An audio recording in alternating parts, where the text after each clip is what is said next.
ಎಲ್ಲರಿಗೂ ನಮಸ್ಕಾರ. ಜಿಲ್ಲಾ ಪಂಚಾಯತ್ ಮಂಡ್ಯ, ಶಾಲಾ ಶಿಕ್ಷಣ ಇಲಾಖೆ ಮಂಡ್ಯ, ಜಿಲ್ಲಾ ಶಿಕ್ಷಣ ಮತ್ತು ತರಬೇತಿ ಸಂಸ್ಥೆ ಮಂಡ್ಯ ಸಹಯೋಗದಲ್ಲಿ ಸ್ಫೂರ್ತಿಯ ಸೆಲೆ ವಿಶೇಷ ಕಾರ್ಯಕ್ರಮದಡಿಯಲ್ಲಿ 10ನೇ ತರಗತಿ ಮಕ್ಕಳಿಗೆ ಫಲಿತಾಂಶ ಸುಧಾರಣೆಗೆ ಸಂಬಂಧಿಸಿದಂತಹ ಕೆಲವು ವಿಡಿಯೋಗಳನ್ನ ನಾವು ಪ್ರಸ್ತುತಪಡಿಸ್ತಾ ಇದ್ದೀನಿ. ಮಕ್ಕಳೇ, ಈ ವಿಡಿಯೋನಲ್ಲಿ ನಾವು ಪದ್ಯ ಕಂಠಪಾಠದ ಪದ್ಯಗಳು ಯಾವ್ಯಾವು ಅನ್ನುವಂಥದ್ದನ್ನ ನೋಡೋದಾದ್ರೆ 3 ಪದ್ಯಗಳನ್ನ ತಾವು ಚೆನ್ನಾಗಿ ನೋಡ್ಕೊಂಡ್ರೆ ಇವೇ ಪದ್ಯಗಳು ಪರೀಕ್ಷೆಗೆ ಬರ್ತಕ್ಕಂಥದ್ದು ಉಂಟು. ಮೊದಲನೇದಾಗಿ ಸಂಕಲ್ಪ ಗೀತೆ, ಎರಡನೇದು ಕೌರವೇಂದ್ರನ ಕೊಂದನೀನು, 3ನೇ ಪದ್ಯ ವೀರಲವ. ಈ 3 ಪದ್ಯಗಳನ್ನ ನೀವು ಚೆನ್ನಾಗಿ ಅಲ್ಲಿ ಬಾಯಾಟಿಕೆ ಕೊಟ್ಟಿರ್ತಕ್ಕಂಥ ಕಂಠಪಾಠಕ್ಕೆ ಕೊಟ್ಟಿರ್ತಕ್ಕಂತಹ ಪದ್ಯಗಳನ್ನ ಕಲ್ತ್ಕೊಂಡ್ರೆ ಪರೀಕ್ಷೆಯಲ್ಲಿ 3 ಅಂಕಗಳನ್ನ ಸುಲಭವಾಗಿ ತಾವು ಪಡ್ಕೊಳ್ಬಹುದು ಮಕ್ಕಳ. ಇನ್ನು ಮೊದಲನೇದಾಗಿ ಈ ಸಂಕಲ್ಪ ಗೀತೆ ಪದ್ಯದಲ್ಲಿ 2 ಪದ್ಯದಲ್ಲಿ ಒಂದನ್ನ ಮಾತ್ರ ಆಯ್ಕೆ ಮಾಡ್ಕೊಂಡಿದ್ದೀನಿ. ಯಾಕೆ ಅಂತಂದ್ರೆ ಒಂದನ್ನ ಚೆನ್ನಾಗಿ ಕಲ್ತ್ಕೊಂಡ್ರೆ ಅದು ಪರೀಕ್ಷೆಗೆ ಬಂದೇ ಬರುತ್ತೆ ಅನ್ನುವಂಥದ್ದು. ಇನ್ನೊಂದು ಪದ್ಯ ಕಲಿತಕ್ಕಂತ ಅಗತ್ಯ ಏನಿಲ್ಲ. ಇದು ಒಂದೇ ಪದ್ಯದಲ್ಲಿ 2 ಪದ್ಯಗಳನ್ನ 2 ಪ್ಯಾರಾಗಳನ್ನ ಖಂಡಿಕೆಗಳನ್ನ ಆಯ್ಕೆ ಮಾಡ್ತಕ್ಕಂಥ ಉದ್ದೇಶದಿಂದ ಒಂದು ಖಂಡಿಕೆಯನ್ನ ಚೆನ್ನಾಗಿ ಕಲ್ತ್ಕೊಂಡ್ರೆ 4 ಅಂಕಗಳನ್ನ ತೆಗೆದುಕೊಳ್ಬಹುದು ಅನ್ನುವಂಥದ್ದು. ಇಲ್ಲಿ ಕಲುಷಿತವಾದಿ ನದಿ ಜಲಗಳಿಗೆ ಮುಂಗಾರಿನ ಮಳೆಯಾಗೋಣ, ಬರಡಾಗಿರುವಿ ಕಾಡು ಮೇಡುಗಳ ವಸಂತವಾಗುತ್ತಾ ಮುಟ್ಟೋಣ ಅಂತ. ಇನ್ನು ಸುಲಭವಾಗಿ ಜ್ಞಾಪಕ ಇಟ್ಕೊಳ್ತಕ್ಕಂಥ ತತ್ವ, ಮೊದಲನೇ ಅಕ್ಷರಗಳು ಸಾಮಾನ್ಯ ಜ್ಞಾಪಕ ಬಂದ್ರೆ ಮುಂದಿನ ಅಕ್ಷರಗಳು ಸಾಲು ಜ್ಞಾಪಕ ಆಗುತ್ತೆ ಅನ್ನುವಂಥದ್ದು. ಕ, ಮು, ಬ, ವ ಅನ್ನುವಂಥದ್ದಾಗಿ ನಾನು ಹಾಕೊಂಡಿದ್ದೀನಿ. ಕ ಅಂದ್ರೆ ಕಲುಷಿತವಾದ, ಅಲ್ಲಿಂದ ಶುರುವಾಗುತ್ತೆ. ಮುಂಗಾರಿನ ಮಳೆ, ಬರಡಾಗಿರುವಿ, ವಸಂತವಾಗುತ್ತಾ ಅನ್ನುವಂಥ ಪದ್ಯವನ್ನ ಕಂಠಪಾಠ ಸುಲಭವಾಗಿರ್ತಕ್ಕಂಥ ಪದ್ಯ, ಸುಲಭವಾಗಿ 4 ಅಂಕಗಳನ್ನ ಇದರಲ್ಲಿ ತಗೋಬಹುದು ಅನ್ನುವಂಥದ್ದು. ಎರಡನೇದಾಗಿ ಕೌರವೇಂದ್ರನ ಕೊಂದನೀನು ಪದ್ಯದಲ್ಲಿಯೂ ಕೂಡ 2 ಪದ್ಯಗಳನ್ನ ಕಂಠಪಾಠ ಕೇಳಲಾಗಿದೆ. ಅದರಲ್ಲಿ ಒಂದನ್ನ ನೀವು ಅಚ್ಚುಕಟ್ಟಾಗಿ ಕಲ್ತ್ಕೊಂಡ್ರೆ ಅದೇ ಪದ್ಯನ 2ರಲ್ಲಿ ಯಾವ್ದಾದ್ರು ಒಂದು ಬರೆಯೋದ್ರಿಂದ ಇದನ್ನ ಕಲ್ತ್ರೆ ಸಾಕು ಅನ್ನುವಂಥದ್ದು. ಇದು ಮಾರಿಗೌತಣವಾಯಿತು ನಾಳಿನ ಭಾರತವು, ಚತುರಂಗ ಬಲದಲ್ಲಿ ಕೌರವನ ಋಣ ಹಿಂಗೆ, ರಣದಲ್ಲಿ ಸುಬಟ ಕೋಟಿಯನ್ನು ತೀರಿಸಿಯೇ ಪತಿಯ ಅವಸರಕ್ಕೆ ಶರೀರವನ್ನು ನೂಕುವೆನು, ನಿನ್ನೆಯ ವೀರರೈವರ ನೋಯಿಸೆನು ರಾಜೀವ ಸಕನಾಣೆ ಅನ್ನುವಂತಹ ಪದ್ಯ ಇದೆಯಲ್ಲ, ಅದನ್ನ ಅಚ್ಚುಕಟ್ಟಾಗಿ ಕಲ್ತ್ಕೊಂಡ್ರೆ ನಿಮ್ಗೆ 4 ಅಂಕ ಸುಲಭವಾಗಿ ಬರುತ್ತೆ ಅನ್ನುವಂಥದ್ದು.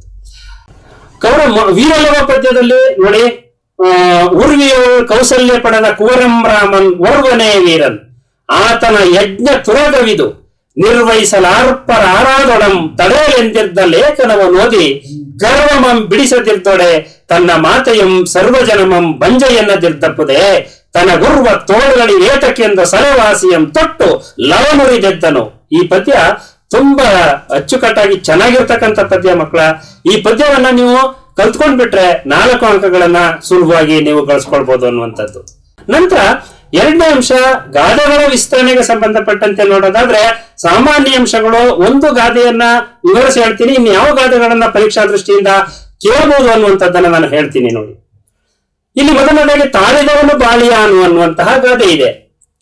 ಗಾದೆಗಳನ್ನ ಯಾವುದೇ ಗಾದೆಯನ್ನ ಕೇಳಲಿ ಸಾಮಾನ್ಯ ಅಂಶಗಳನ್ನ ನಾವು ಬರಿಬೇಕಾಗ್ತದೆ. ಗಾದೆಗಳು ವೇದಕ್ಕೆ ಸಮಾನವಾದಂಥವು. ವೇದ ಸುಳ್ಳಾದರೂ ಗಾದೆ ಸುಳ್ಳಾಗದು, ಆಡು ಮುಟ್ಟದ ಸೊಪ್ಪಿಲ್ಲ ಎನ್ನುವಂತೆ ಗಾದೆಗಳನ್ನ ಹೇಳಿದಂತಹ ವ್ಯಕ್ತಿಯೇ ಇಲ್ಲ ಅನ್ನುವಂಥದ್ದು. ಈ ಗಾದೆಯು ತಾಳ್ಮೆಯ ಬಗ್ಗೆ ನಮ್ಗೆ ಹೇಳ್ತದೆ ಅನ್ನುವಂಥದ್ದು. ಗಾದೆಗೆ ಒಳಾರ್ಥ ಇರುತ್ತೆ, ಹೊರಾರ್ಥ ಮತ್ತು ಒಳಾರ್ಥ ಇರುತ್ತೆ. ಒಳಾರ್ಥ ಬಹಳ ಮುಖ್ಯವಾದಂಥದ್ದು ಅಂತ. ಇಲ್ಲಿ ತಾಳುವಿಕೆಗಿಂತ ತಪ ಬೇರೆ ಇಲ್ಲ ಅಂತ ದಾಸರ ನುಡಿ ಇದೆ. ಇಲ್ಲಿ ಜೀವನದಲ್ಲಿ ಸುಖ ದುಃಖ ಎರಡೂ ಕೂಡ ಬರ್ತವೆ. ತಾಳ್ಮೆಯನ್ನ ಕಳ್ಕೊಳ್ತೇನೆ, ಸುಖ ಬಂದಾಗ ಹಿಗ್ಗದೆ, ದುಃಖ ಬಂದಾಗ ಕುಗ್ದೆ, ಅವೆರಡನ್ನು ಕೂಡ ಸಮಾನತೆಯಲ್ಲಿ ತೆಗೆದುಕೊಂಡು ಹೋಗ್ಬೇಕು ಅನ್ನುವಂಥದ್ದನ್ನ ಈ ಗಾದೆ ಹೇಳುತ್ತೆ ಅನ್ನುವಂಥದ್ದು. ಸಮುದ್ರದ ಅಲೆಯಂತೆ ಕಷ್ಟ ಸುಖಗಳು. ಸಮುದ್ರದ ಅಲೆ ಬಂದಾಗ ಕಷ್ಟಗಳು ಬರ್ತವೆ, ಮತ್ತೆ ತಣ್ಣಗಾಗ್ತಕ್ಕಂಥದ್ದು ಸಹಜವಾಗಿರ್ತದೆ.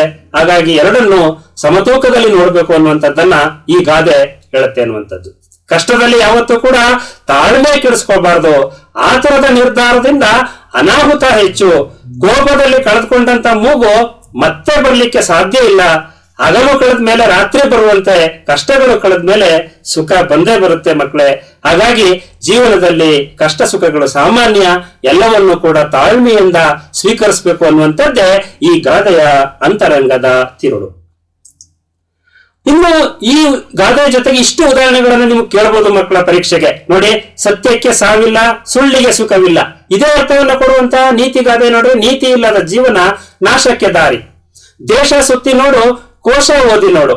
ಇದಕ್ಕೆ ಪೂರಕವಾಗಿ ಲೋಕ ನೋಡಿ ತಿಳಿ ಅನ್ನುವಂಥದ್ದು. ಗಿಡವಾಗಿ ಬಗ್ಗದ್ದು ಮರವಾಗಿ ಬಗ್ಗೀತೆ. ಅದೇ ತರ ಅದೇ ಅರ್ಥವನ್ನು ಕೊಡುವಂತಾಗದೆ ಬೆಳೆಯುವ ಸಿರಿ ಮೊಳಕೆಯಲ್ಲಿ ಅಂತ ಇದೆ ನೋಡ್ರಿ. ತುಂಬಿದ ಕೊಡ ತುಡುಕುವುದಿಲ್ಲ, ಅದಕ್ಕೆ ಪೂರ್ವಕವಾಗಿರುವಂತದ್ದು ವಿದ್ಯೆಗೆ ವಿನಯವೇ ಭೂಷಣ ಅಂತ ಇದೆ. ಆಳಾಗಬಲ್ಲವನು ಬಲ್ಲನು, ದುಡಿಮೆ ದುಡ್ಡಿನ ತಾಯಿ ಎರಡು ಒಂದೇ. ಅವೆರಡು ಕೇಳಿದ್ರು ಅದೇ ಉತ್ತರ ಬರೀತಕ್ಕಂಥದ್ದು. ಕುಂಬಾರನಿಗೆ ವರ್ಷ, ದೊಣ್ಣೆಗೆ ನಿಮಿಷ. ಅದಕ್ಕೆ ನೋಡಿ ಪೂರಕವಾದಂತ ಗಾದೆ ನೋಡ್ರೆ, ಕಟ್ಟುವುದು ಕಠಿಣ, ಕೆಡಿಸುವುದು ಸುಲಭ. ಮನಸ್ಸಿದ್ದರೆ ಮಾರ್ಗ, ಪ್ರಯತ್ನವಿದ್ದರೆ ಫಲವಿದೆ. ಅದೇ ಅರ್ಥ ಕೊಡುವಂತದ್ದು. ಕೈ ಕೆಸರಾದರೆ ಬಾಯಿ ಮೊಸರು, ಕಾಯಕವೇ ಕೈಲಾಸ. ಈ ಎರಡೂ ಗಾದೆ ಅವೆರಡು ಒಂದೇ ಸಾಲಿನ ಇರ್ತಕ್ಕಂಥ ಎರಡನ್ನು ಕೇಳೋದನ್ನು ಕೂಡ ತಾವು ಅದೇ ಉತ್ತರವನ್ನ ಬರೀರಿ. ಮೇಲೆ ಯಾವುದೇ ಗಾದೆ ಬರೆಯಕ್ ಮೊದಲೇ ನೀವು ಸಾಮಾನ್ಯ ಅರ್ಥವನ್ನ ಬರೆಯೋದನ್ನ ಮರಿಬೇಡಿ.